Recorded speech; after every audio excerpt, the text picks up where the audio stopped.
In the late 19th century, as European empires expanded, a grotesque spectacle emerged: human zoos. These exhibitions showcased African and indigenous people as primitive curiosities, blending racism with colonial ambition. Over 35,000 individuals were displayed in cities like Paris and Brussels, turning human dignity into entertainment under the false banner of scientific progress. Pseudoscience became colonialism's ally. Anthropologists like Carl Vogt used skull measurements to prove racial hierarchies, declaring Africans evolutionarily inferior. Museums displayed stolen remains as evidence. This fabricated science gave moral cover for human zoos, where live subjects were examined like specimens, their humanity erased by calipers and notebooks.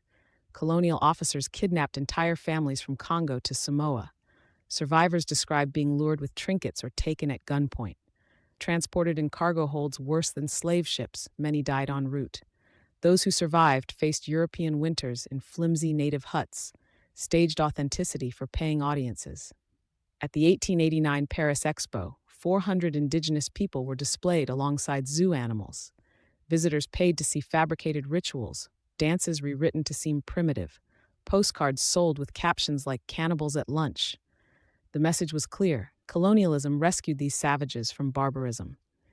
Attendance records show millions visited these exhibits. Diaries describe children throwing food at caged humans. Newspapers praised their educational value. This dehumanization wasn't passive, it was participatory. By 1900, 1 in 3 Europeans had attended a human zoo, normalizing racial hierarchy through spectacle. Resistance was subtle but present. Archives reveal coded messages in performances. A Congolese man carving anti-colonial symbols into fake totems. Some starved themselves to death. In rare cases, like Oda Benga in 1906, suicides became final acts of defiance against unrelenting humiliation. Post-WWI, human zoos became PR liabilities.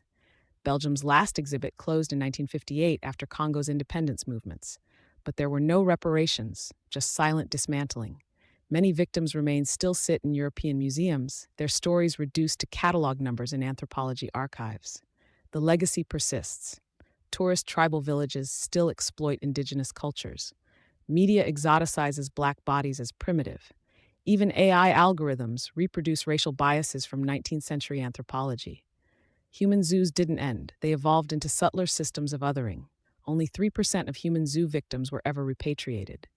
Descendants like the Himba people of Namibia still seek ancestors, remains from European museums. Meanwhile, Brussels' Africa Museum only removed its racist statues in 2018, proof that confronting this past remains unfinished work. Human zoos reveal colonialism's core lie, that some lives are less human. Today, activists use VR to recreate exhibits, forcing viewers to stand in victims' shoes. As we digitize their stories, we confront an urgent truth. Racial violence begins when we see others as exhibits, not equals. The cages are gone, but the work continues.